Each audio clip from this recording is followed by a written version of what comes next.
Welcome friends हमारे YouTube channel mission nursing में। Friends बहुत ही महत्वपूर्ण क्वेश्चन है जो कि आने वाली सभी परीक्षाओं के लिए वेरी वेरी इंपॉर्टेंट हैं। तो फ्रेंड्स बिल्कुल भी वीडियो को स्किप ना करें और पूरा वीडियो लास्ट तक देखें।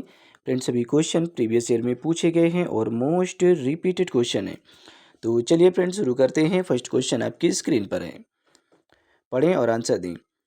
जन्म के समय शिशु का कौन सा वजन वेरी लो बर्थ वेट श्रेणी में आता है? VLBW की श्रेणी में आता है। What is the birth weight range of a very low birth weight baby? बताएं भाई क्या होगा इसका राइट आंसर। आप लोग पढ़ें और आंसर दें। बहुत ही सिंपल क्वेश्चन है, सभी रिपीटेड हैं। बताएं क्या होगा इसका राइट आंसर। सभी रिपीटेड हैं friends. Very low birth weight baby की श्रेणी में आता है। तो फ्रेंड्स यहाँ पे ऑप्शन ए आपका राइट होगा। ठीक है, 1500 ग्राम से कम, मतलब कि 1.5 किलो से भी कम। तो इसे very low birth weight baby कहा जाता है, इसकी श्रेणी में आता है। चलिए यहाँ पे एक्सप्लेनेशन को हम देखते हैं कि 1500 ग्राम से कम वजन वाले शिशुओं को, मतलब कि 1.5 किलो 1.5 ग्राम से कम वजन वाले जो शिशु होते हैं, 1500 ग्राम से कम वजन वाले जो शिशु होते हैं उनको very low birth weight baby कहा जाता है फ्रेंड्स। ठीक है, VLBW कहा जाता है। इन्हें विशेष निगरानी की आवश्यकता होती है क्योंकि संक्रमण, हाइपोथर्मिया और सांस की समस्या का अधिक खतरा होता है। ये एएनएम में 2019 में प्रश्न पूछा गया था। चलिए फ्रेंड्स क्वेश्चन नंबर 2 है, पढ़ें प्रश्न नंबर 2 को। निम्नलिखित में से कौन सी स्थिति फेटल डिस्ट्रेस को दर्शाती है? कौन सी स्थिति है जो कि फेटल डिस्ट्रेस को दर्शाती है? Which of the following indicates fetal distress? बताएं फ्रेंड्स क्या होगा इसका राइट आंसर। कौन सी स्थिति है जो कि फेटल डिस्ट्रेस को दर्शाती है? गर्भाशय संकुचन, भ्रूण की हृदय गति, सामान्य मूवमेंट या फिर प्रसव पीड़ा? बताएं क्या होगा इसका राइट आंसर फ्रेंड्स। तो यहाँ पे ऑप्शन बी आपका राइट होगा फ्रेंड्स कि भ्रूण की हृदय गति 180 BPM, ठीक है, बीट पर मिनट हो जाए। ऑप्शन बी यहाँ पे आपका राइट होगा। एक्सप्लेनेशन को देख लें कि फिटल डिस्ट्रेस में भ्रूण की हृदय गति या बहुत तेज, मतलब 160 बीट पर मिनट से, या फिर बहुत धीमी हो जाए 110 बीट पर मिनट हो जाती है। मतलब कि अगर फ्रेंड्स 160 पर मिनट से मतलब धीमी होकर, या फिर फ्रेंड्स बहुत ज़्यादा धीमी हो जाए, मतलब कि 110 बीट पर मिनट हो जाए, मतलब 160 बीट पर मिनट से अगर ज़्यादा हो जाए अधिकतम। ठीक है, ये जो इंडिकेटर है ये फ्रेंड्स अधिकतम को दर्शाता है, और ये जो इंडिकेशन है जो ये फ्रेंड्स क्या है, कमी को दर्शाता है। ठीक है, मतलब कि ग्रेटर देन और लेस देन को दर्शाते हैं, जिससे यह खतरे की स्थिति बनती है। ये 2016 में प्रश्न पूछा गया था। अगर 160 बीट पर मिनट से ज़्यादा हो जाए तो भी खतरे की स्थिति है, और 110 बीट पर मिनट से कम हो जाए तो भी खतरे की स्थिति बनती है। ठीक है, चलिए फ्रेंड्स क्वेश्चन नंबर 3, पढ़ें क्वेश्चन नंबर 3 को और आंसर दें फ्रेंड्स। बताएं क्या होगा इसका राइट आंसर। कि एक नवजात की त्वचा में पीला रंग, जिसे जॉन्डिस कहा जाता है, मतलब कि पीलिया। ठीक है, एक नवजात की स्किन अर्थात त्वचा में पीला रंग जन्म के 24 घंटे के भीतर दिखना किसका संकेत होता है? Yellow discoloration of a newborn skin within 24 hours of birth is a sign of. बताएं फ्रेंड्स कौन सा फ्रेंड्स ये जॉन्डिस हो सकता है? फिजियोलॉजिकल जॉन्डिस, सामान्य प्रक्रिया, ठीक है, नॉर्मल प्रोसेस, या पैथोलॉजिकल जॉन्डिस, तापमान में बदलाव? क्या होगा इसका राइट आंसर? तो फ्रेंड्स यहाँ पे ऑप्शन सी आपका राइट होगा, पैथोलॉजिकल जॉन्डिस। ठीक है, ऑप्शन सी यहाँ पे राइट होगा, पैथोलॉजिकल जॉन्डिस। चलिए एक्सप्लेन को आप देखते हैं हम। ठीक है, यदि जन्म के 24 घंटे के भीतर पीलिया दिखाई देता है तो, यदि जन्म के 24 घंटे के भीतर पीलिया दिखाई देता है तो यह पैथोलॉजिकल होता है और तत्काल उपचार की आवश्यकता होती है फ्रेंड्स। ठीक है, ये 2020 में प्रश्न पूछा गया था। चलिए फ्रेंड्स क्वेश्चन नंबर 4 है, पढ़ें क्वेश्चन नंबर 4 को। कौन सा नवजात शिशु सेप्सिस के उच्च जोखिम में आता है? बताएं फ्रेंड्स कौन सा नवजात जो शिशु है वो सेप्सिस के उच्च जोखिम में आता है? Which of the following newborn's is at high risk for sepsis? बताएं क्या होगा इसका राइट आंसर। अभी आपने पढ़ा भी था इसे कि नवजात का कौन सा शिशु, ठीक है, ये जो पार्ट 1 हमने पढ़ाया था उसमें हमने इसको बताया भी था। ठीक है, ये पार्ट 2 है। कौन सा नवजात शिशु सेप्सिस के उच्च जोखिम में आता है? तो फ्रेंड्स यहाँ पे ऑप्शन सी आपका राइट होगा, बिना रोए जन्म लेना। ठीक है, born without crying, option C यहाँ पे राइट होगा। एक्सप्लेन को आप देख लें कि बिना रोए जन्म लेने का जो संकेत होता है, इससे फ्रेंड्स ये संकेत मिलता है कि बच्चे को बर्थ एफेक्जिया हुआ है। ठीक है, अगर कोई बच्चा जिसकी डिलीवरी होती है, कोई बच्चा पैदा होता है और वो रोता नहीं है, तो मतलब क्या होता है कि उसे बर्थ एफेक्जिया हुआ है, मतलब कि उसको सांस लेने में दिक्कत है, इसी वजह से वो नहीं रो पाया है। ठीक है, इससे क्या होता है कि इम्यून सिस्टम कमज़ोर हो जाता है और फ्रेंड्स संक्रमण का खतरा भी बढ़ जाता है। ये 2018 में प्रश्न पूछा गया था। चलिए क्वेश्चन नंबर 5 पढ़ें। क्वेश्चन नंबर 5 को, निम्न में से कौन सा उपाय शिशु में हाइपोथर्मिया रोकने में सहायक होता है? Which of the following helps prevent hypothermia in newborn? जो नवजात होते हैं, ठीक है, उनमें फ्रेंड्स हाइपोथर्मिया को कैसे रोका जा सकता है? खुली हवा में रखना, गर्म कपड़े पहनाना, बार बार नहलाना या शिशु को अकेले सुलाना? बहुत ही अच्छा क्वेश्चन है फ्रेंड्स, हाइपोथर्मिया इन न्यूबॉर्न। देखिए फ्रेंड्स, यहाँ पे ऑप्शन बी आपका राइट होगा, गर्म कपड़े पहनाना। ठीक है, रैप इन वार्म क्लोथ, ताकि हाइपोथर्मिया से रोका जा सके, बचा जा सके। ठीक है, चलिए फ्रेंड्स, एक्सप्लेन को आप देख लें कि नवजात के तापमान नियंत्रण की प्रणाली पूर्णतः विकसित नहीं होती है, इसलिए उसे गर्म कपड़े या फिर कंगारू मदर केयर से गर्म रखना आवश्यक होता है। ठीक है, कंगारू मदर केयर मतलब स्किन टू स्किन कांटेक्ट में रखना जरूरी होता है। ये 2017 में प्रश्न पूछा गया था।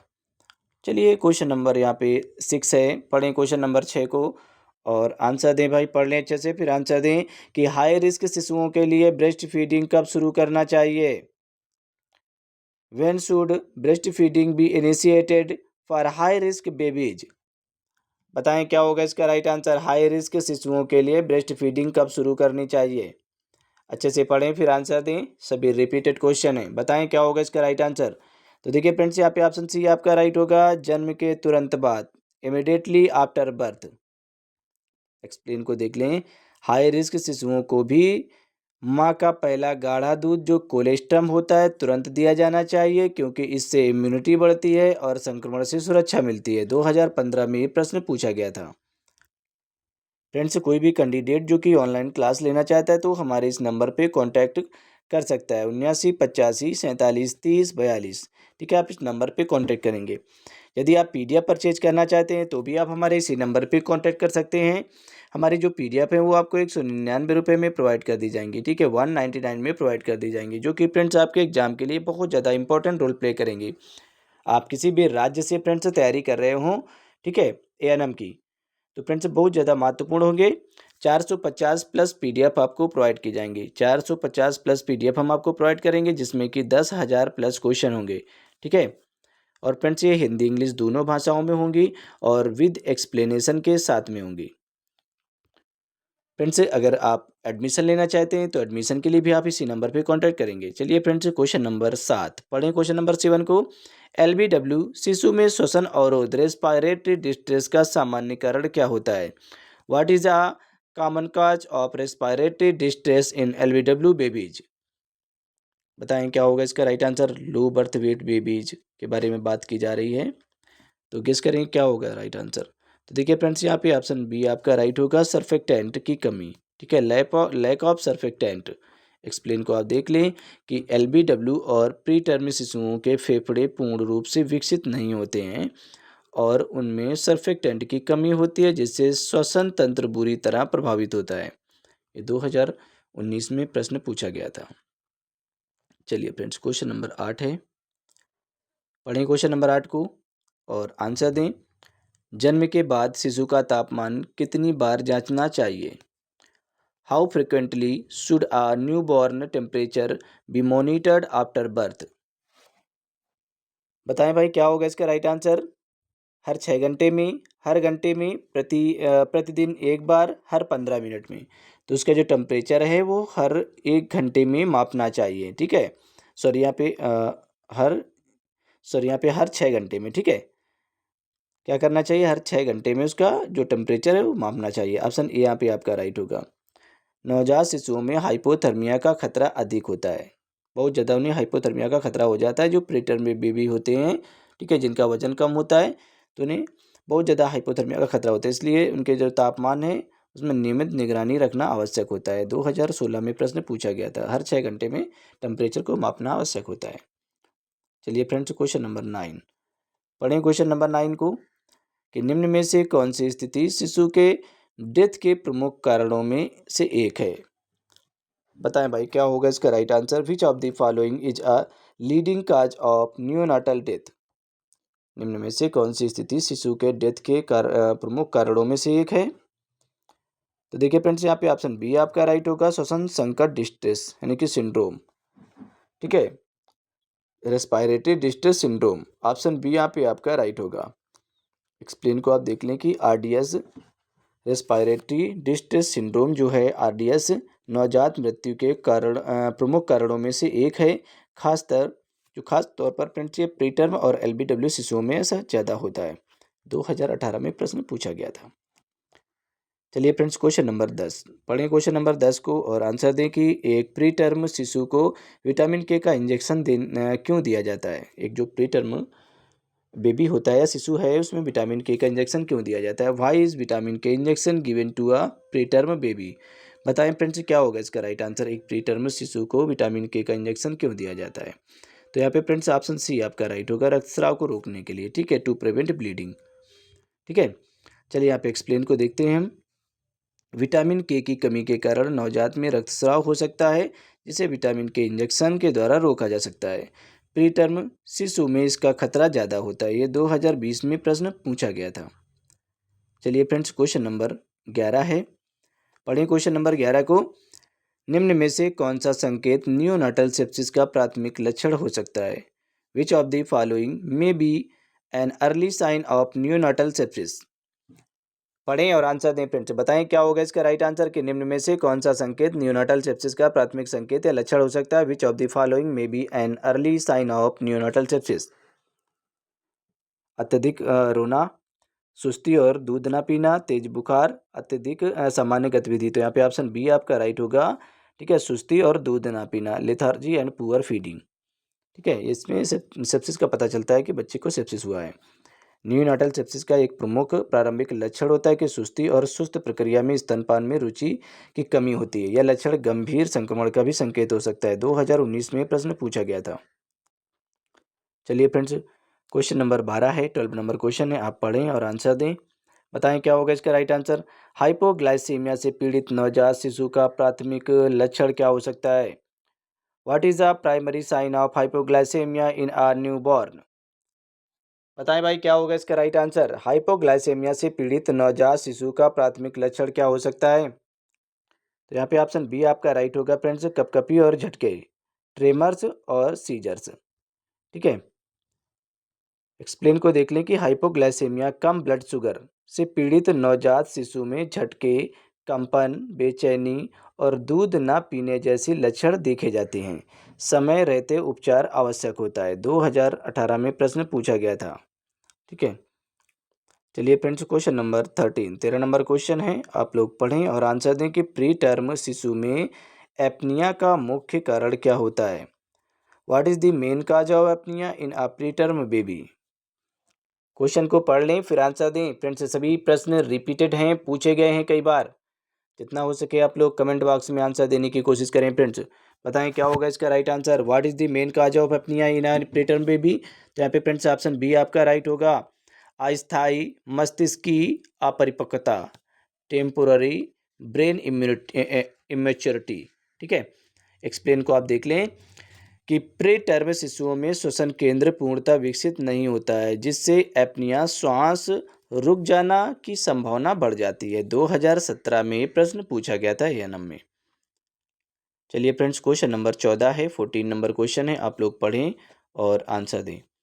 बताएं क्या होगा इसका राइट आंसर। निम्न में से कौन सा शिशु हाई रिस्क कैटेगरी में नहीं आता है। कौन सा शिशु है जो हाई रिस्क कैटेगरी में नहीं आता है। Which of the following is not in the high risk newborn category.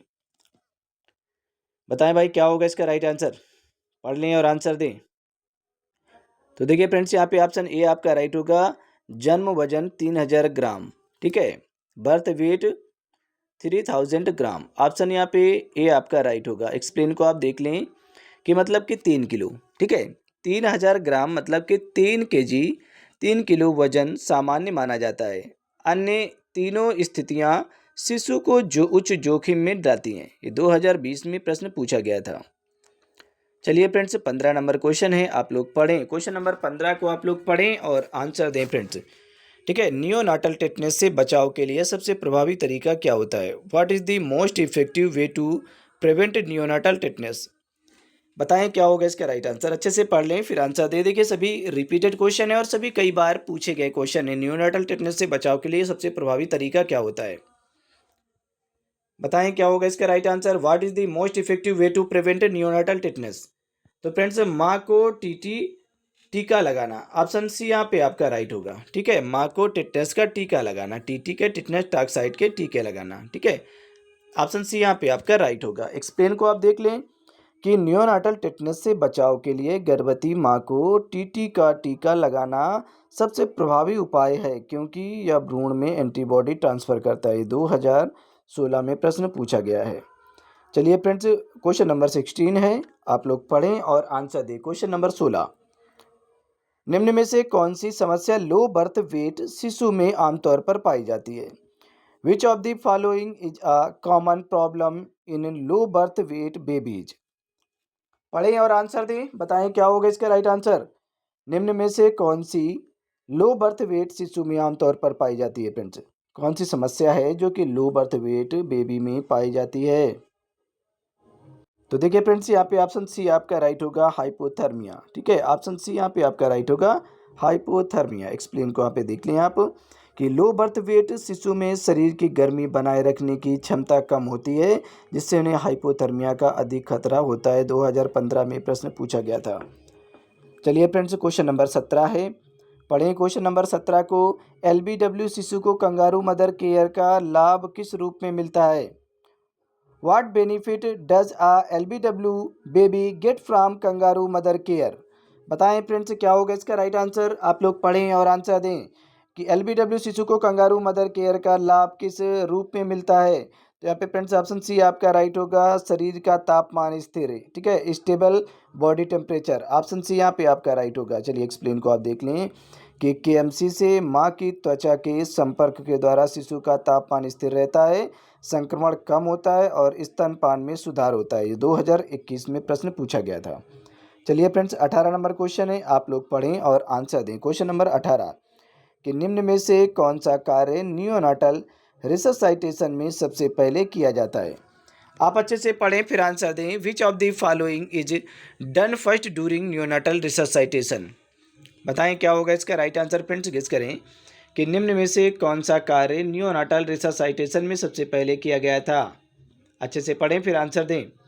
ठीक है, यहाँ पे ऑप्शन सी आपका राइट होगा, मुंह और नाक की सफाई, क्लियर माउथ एंड नोज। ठीक है, चलिए यहाँ पे एक्सप्लेन को आप देख लें कि रिससाइटेशन की शुरुआत हमेशा एयरवे क्लियरेंस, साफ हवा मार्ग से की जाती है ताकि शिशु सांस ले सके। 2022 में ये प्रश्न पूछा गया था। चलिए फ्रेंड्स, क्वेश्चन नंबर 19।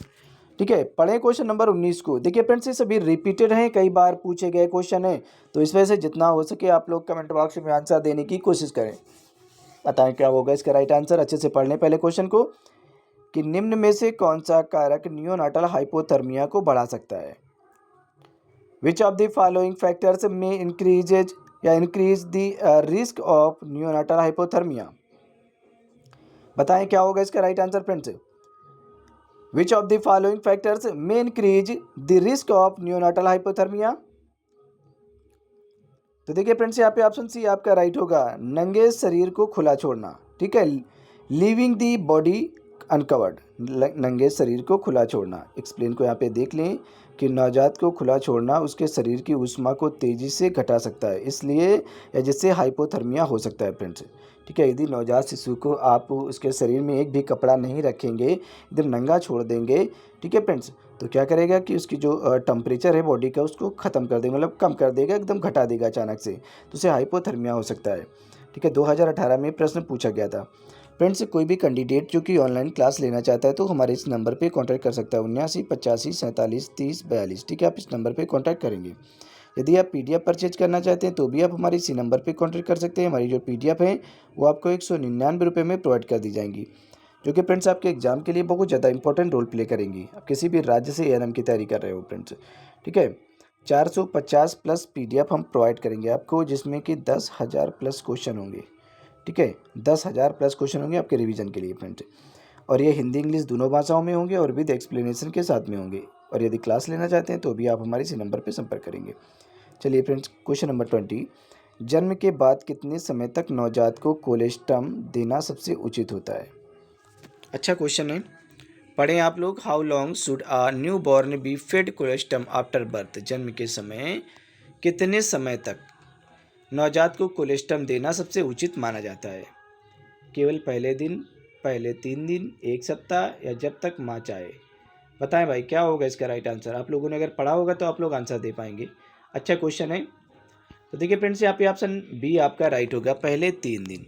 ठीक है, क्योंकि पहले 3 दिन तक फ्रेंड्स कोलेस्ट्रम का सिक्रेशन होता है। कभी कभी फ्रेंड्स ऑप्शन पे आता है कि 2 से 3 दिन। ठीक है, 2 से 3 दिन, और कहीं कहीं ऑप्शन में देता है कि 3 से 5 दिन। ठीक है, 3 से 5 दिन। ठीक है, तो फ्रेंड्स अगर ऑप्शन पे राइट होगा आपका 3 से 5 दिन, क्योंकि फ्रेंड्स जो कोलेस्ट्रम होता है किसी किसी को 3 से 5 दिन तक इसका सिक्रेशन होता है। ठीक है, 2 से 5 दिन भी राइट आंसर माना जाएगा अगर 3 से 5 दिन नहीं है ऑप्शन में तो। ठीक है, तो यहाँ पे क्या होगा, ऑप्शन बी आपका राइट होगा, पहले 3 दिन, फर्स्ट 3 डेज। एक्सप्लेनेशन को देख लें कि कोलेस्ट्रम पहले 3 दिन निकलता है। ठीक है, ये फ्रेंड्स से सबसे अच्छा क्वेश्चन यही माना जाएगा जो आंसर है कि 2 से 3 दिन, 2 से 3 दिन तक फ्रेंड्स कोलेस्ट्रम निकलता है। लेकिन कभी कभी क्वेश्चन में दे देते हैं 2 से 3 दिन नहीं दिया होता है तो 3 से 5 दिन दे देते हैं। ठीक है, अगर ये नहीं है तो फिर फ्रेंड्स ऑप्शन कौन सा आपका राइट होगा? 3 से 5 दिन ही राइट होगा। तो कोलेस्ट्रम पहले 3 दिन निकलता है, और यह एंटीबॉडी, प्रोटीन और इम्यून सिस्टम फैक्टर से भरपूर होता है, या शिशु के लिए अमूल्य पोषण होता है। फ्रेंड्स ये 2017 में प्रश्न पूछा गया था। तो फ्रेंड्स कोई भी कैंडिडेट जो कि ऑनलाइन क्लास लेना चाहता है तो हमारे इस नंबर पे कांटेक्ट करेगा, 79 85 47 30 42। आप इस नंबर पे कांटेक्ट कर सकते हैं। हमारी जो PDF है फ्रेंड्स वो आपको 199 रुपये में प्रोवाइड कर दी जाएंगी, जो कि फ्रेंड्स आपके एग्जाम के लिए बहुत ज़्यादा इंपॉर्टेंट रोल प्ले करेंगे। आप किसी भी राज्य से हों फ्रेंड्स, ARM की तैयारी कर रहे हों, तो फ्रेंड्स बहुत ज़्यादा महत्वपूर्ण होंगी। ठीक है, और फ्रेंड्स इसमें 450 प्लस हम आपको PDF प्रोवाइड करेंगे, जिसमें 10,000 प्लस क्वेश्चन होंगे आपके रिवीजन के लिए। 10,000 प्लस क्वेश्चन होंगे आपके रिवीजन के लिए। और फ्रेंड्स ये जो क्वेश्चन है, ये क्वेश्चन फ्रेंड्स बहुत ज़्यादा महत्वपूर्ण आपके एग्जाम में रोल प्ले करेंगे। ठीक है, और ये हिंदी इंग्लिश दोनों भाषाओं में है और एक्सप्लेनेशन के साथ में है। तो चलिए फ्रेंड्स, हम मिलते हैं नेक्स्ट क्लास में, तब तक के लिए bye bye and take care.